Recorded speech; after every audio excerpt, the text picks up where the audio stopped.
క్రీస్తునందు ప్రియమైన మీ అందరికీ ప్రభువైన యేసుక్రీస్తు నామములో వందనాలు.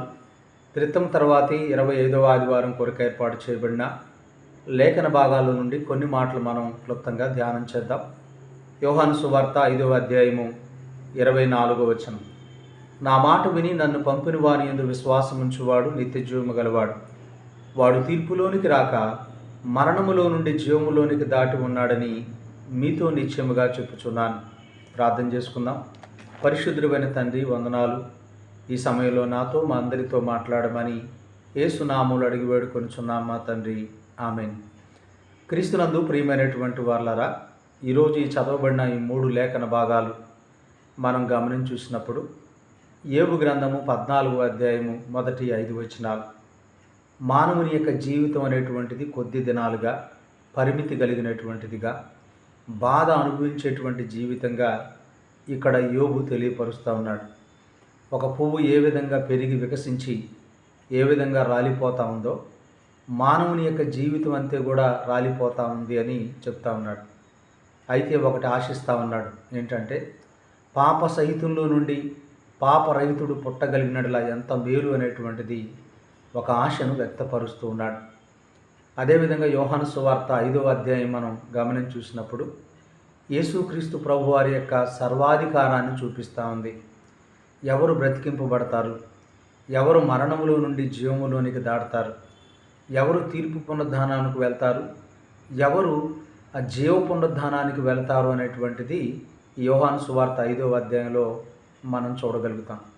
అదేవిధంగా హెబ్రీ పత్రిక 10వ అధ్యాయము 32 నుంచి ఆ చివరి భాగం 39 వరకు మనం గమనించి చూసినప్పుడు విశ్వాసంలో ఎవరైతే నిలకడగా ఉంటారో, దేవుని యొక్క వాగ్దానాలను ఎవరైతే నమ్మిక ఉంచేటువంటి వారు ఉంటారో వారు మాత్రమే తమ ఆత్మని రక్షించుకోగలుగుతారు. ఎవరైనా అవిశ్వాసమును బట్టి లోకమును ప్రేమించి వెనుదిరిగేటువంటి వారు ఉంటే వారు నశించిపోతారు అనేటువంటిది ఈ 3 లేఖన భాగాల్లో మనకు కనబడతా ఉంది. కాబట్టి ఒక వ్యక్తి మరణించక తప్పదు. మనుషులందరూ ఒకసారి మృతి పొందవాలని దేవుడు నియమించాడు. కాబట్టి మరణం అనేటువంటి తప్పనిసరిగా జరిగేటువంటిది. అయితే ఇక్కడ మీరు మరణాన్ని గురించి చూసినప్పుడు 90వ కీర్తనలో భక్తుడైన మోషే అంటాడు, దేవుని వైపు చూస్తూ దేవుడేమో తరతరాలు ఉండేటువంటి వాడు, నివాసస్థలంగా ఉండేటువంటి వాడు. కానీ మానవ జీవితం పొద్దున చిగురించి సాయంకాలమున వాడిపోయేటువంటి గడ్డి వంటిది. మా ఆయుష్కాలము 70 సంవత్సరాలు, అధిక బలం ఉంటే 80 సంవత్సరాలు. ఆయనను వాటి యొక్క వైభవము ఆయాసమే, దుఃఖమే అని వ్యక్తపరుస్తాడు. కాబట్టి బైబిల్లో మనం చూసినప్పుడు మానవ జీవితాన్ని బెత్తెడంతగా చూపిస్తూ ఉంటాడు. పొద్దున చిగురించి సాయంకాలమున వాడిపోయేటువంటి గడ్డి వంటి వారము, ఆవిరి వంటి వారము, నీడ వంటి వారము, మనం ఏమీ లేనట్టుగానే ఉన్నాయి మన దినాలు. కాబట్టి ఇంత అల్పమైనటువంటిది మానవుని యొక్క జీవితం.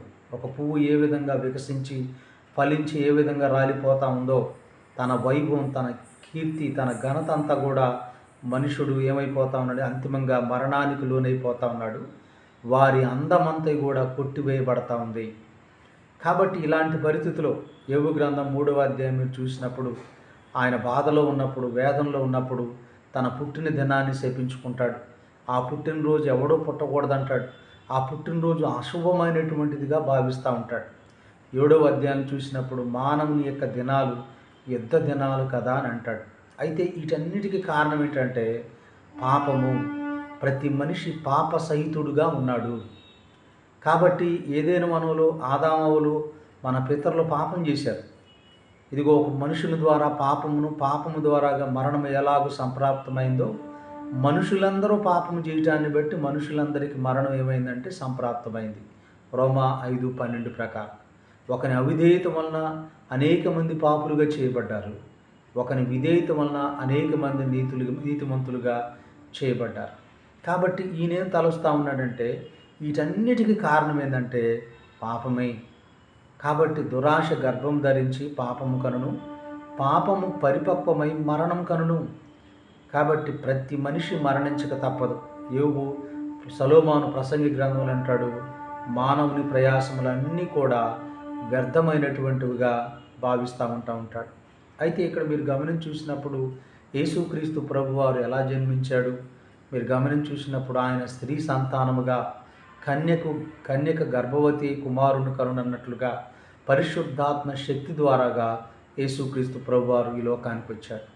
కాబట్టి ఏ వ్యక్తి అయితే మరణానికి లోనై ఉన్నాడో, ఏ వ్యక్తి అయితే శాపమునకు లోనైనటువంటి వ్యక్తి ఉన్నాడో, ఆ వ్యక్తి బ్రతికింపబడాలంటే, ఆ వ్యక్తి జీవంలోనికి రావాలంటే, మరణములో నుండి జీవానికి రావాలంటే ఇక్కడ మనకు ఒకటి చెప్తా ఉంది. యేసుక్రీస్తు ప్రభువారిని మనం రక్షకుడిగా ఒప్పుకొని విశ్వసించి ఆయనకి ఇష్టలుగా మనం జీవించాలి. తర్వాత మనం చూసినప్పుడు ఆయన మాటను మనం వినాలి. దేవుని యందు మనం విశ్వాసం ఉంచాలి. అప్పుడు మనము తీర్పులో నుండి, మరణములో నుండి జీవంలోనికి మనం దాటేటువంటి వారంగా మనం ఉంటాం. ఆదాము దేవుని మాట వినలేదు, అవిధేయతను కనపరిచారు వాళ్ళు. దాన్ని బట్టి మరణం అనేటువంటిది రావటం జరిగింది. ఇప్పుడైనా దేవుని మాట వింటే, క్రీస్తు ప్రభువుని కనుక విశ్వసించినట్లయితే నశింపక మనం ఏం పొందుతామంటే నిత్య జీవాన్ని మనం పొందుతాం.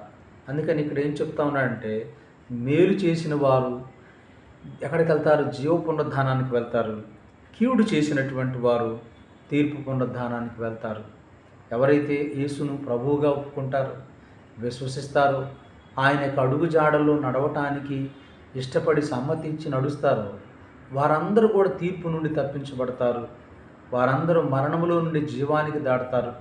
వారందరూ కూడా జీవ పునరుద్ధానానికి వెళతారు.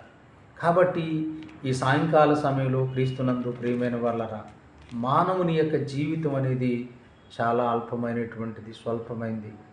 రేపేమి జరుగుతుందో నీకు నాకు మనందరికీ తెలియదు. కాబట్టి నిత్య జీవాన్ని పొందాలంటే, నిత్యము దేవునితో ఉండాలంటే, దేవుడు మనకు అనుగ్రహించినటువంటి రక్షణని మనం, వాగ్దానాలను మనం పొందుకోవాలంటే యేసు ప్రభువును మనం తప్పనిసరిగా విశ్వసించాలి. ఎందుకంటే ఆయనే మార్గం, ఆయనే సత్యము, ఆయనే జీవం. ఆయన ద్వారానే మనం దేవుని రాజ్యంలోకి నిత్యత్వంలో ప్రవేశిస్తాం తప్ప ఇంకా వేరొక మార్గం ఆకాశము కింద వేయబడిన ఏ నామము ద్వారా కూడా రక్షణ కలగదు. కాబట్టి ఇంత గొప్ప రక్షణ. కాబట్టి యేసుక్రీస్తు ప్రభువుని నమ్మిన తర్వాత, ఒప్పుకున్న తర్వాత ఈ జీవిత ప్రయాణంలో నిలకడగా ఉండాలి.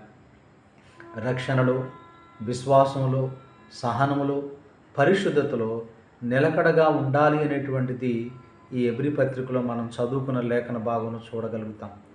ఒకప్పుడు యేసు ప్రభువుని నమ్ముకున్నప్పుడు గతంలో ఎన్నో అనుభవాలు, ఎన్నో పోరాటాల్లో నిలకడగా ఉన్నారు. అలాగే మీరు ఇప్పుడు కూడా మీరు నిలకడగా ఉండండి.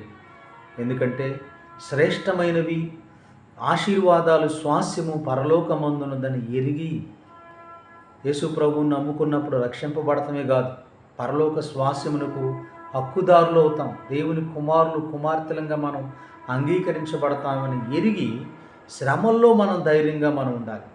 దేవుని యొక్క చిత్తాన్ని జరిగించటానికి ఓర్మి కలిగినటువంటి వారంగా మనం ఉండాలి. ఆ నిత్య జీవం అనేటువంటిది ఏదైతే వాగ్దానం చేయబడిందో, ఆ వాగ్దానం చేయబడినటువంటిది పొందుకోవటానికి మనందరం కూడా ఓర్మి కలిగి ఉండాలి, ఓర్పు కలిగి, సహనం కలిగి ఉండాలి. ఈ ఓర్పు, సహనం అనేది లేనప్పుడు మనం వెనుదిరిగామనుకోండి నశించిపోతాం. వస్తానన్నవాడు రాక తప్పడు. ఎవరైతే వెనుదిరుగుతారో వారందరూ నశించటానికి వెనుదిరుగుతారు. మీరు చూసినట్లయితే అరణ్య మార్గంలో కోరాహు తన అనుచరులు వెనుదిరిగారు, వారందరూ నశించిపోయారు. ఇస్కరియోతు యోధ వెనుదిరిగాడు, నశించిపోయాడు. 70 మంది యేసు ప్రభువుని వాక్యం అర్థం కాక వాళ్ళు కూడా వెనుదిరిగిపోయారు. కాబట్టి వెనుదిరిగినటువంటి వాళ్ళందరూ నశించువారుగానే ఉంటారు. కారణం ఏంటంటే జీవము కలిగిన ప్రభువుని విడిచిపెట్టి వెళ్ళిపోతున్నారు. ఒక యవనస్తుడు యేసు ప్రభు దగ్గరికి వచ్చాడు. నిత్య జీవం పొందటానికి నేను ఏం చేయాలంటాడు. యేసు ప్రభువును నన్ను వెంబడించు అంటే ఆయన తనకున్నటువంటి వాటిని విడిచిపెట్టలేక యేసు ప్రభువుని వెంబడించాడు. అంతిమంగా జరిగేటువంటిది ఏంటంటే యేసు లేకుండా, యేసు ద్వారా కాక ఏ వ్యక్తి నిత్య జీవానికి మాత్రం వెళ్ళడు, యేసు ప్రభు ద్వారానే. అందుకని ఇక్కడ ఏం చెప్తా ఉన్నాడు, అయితే మనము నశించుటకు వెనుదీవారము కాము, కానీ ఆత్మను రక్షించుకొనుటకు విశ్వాసము గలవారమై ఉన్నాము. కాబట్టి మనం ఎప్పుడైతే యేసు ప్రభువును మనం విశ్వసిస్తామో మన ఆత్మను మనం రక్షించుకోగలుగుతాం. అందుకని యేసుక్రీస్తు ప్రభు, తండ్రి నీ చేతికి నా ఆత్మను అప్పగిస్తున్నానంటాడు. స్టెఫను కూడా, తండ్రి నీ చేతికి నా ఆత్మను అప్పగిస్తున్నానంటాడు. కాబట్టి ఆత్మ నిత్యత్వంలో ప్రభువుతో ఉండటం అనేటువంటిది చాలా ముఖ్యమైన విషయం. కాబట్టి ఈ 3 లేఖన భాగాలు కూడా మరణాన్ని చూపిస్తూ ఉన్నాయి. మరణంలో నుండి మనం జీవానికి దాటాలంటే మరణించి తిరిగి లేచి పునరుద్ధానుడైనటువంటి వాడు, నిన్న నేడు ఒకటే రీతిగా ఉన్నటువంటి వాడు ప్రభు అయిన యేసుక్రీస్తు. ఆయన మరణం యొక్క ముళ్ళును విరిచినటువంటి వాడు.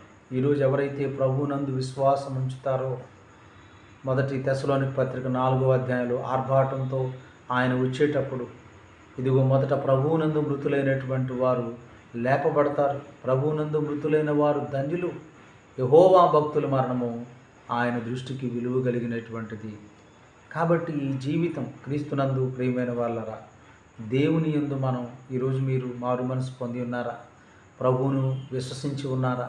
క్రీస్తు యొక్క రక్తంలో కడగబడి ఒక పరిశుద్ధమైన జీవితాన్ని జీవిస్తున్నారా అనేటువంటిది పరిశీలించుకోవాలి. ఎందుకంటే యేసు ప్రభువును ఒప్పుకోకుండా, యేసు ప్రభువుని అంగీకరించకుండా జీవించే జీవితం ప్రమాదంలో ఉన్నట్టే. ఎందుకంటే ఇదే గొప్ప రక్షణ. ఇంత గొప్ప రక్షణను మనం నిర్లక్ష్యం చేస్తే మనం తప్పించుకుంటాం.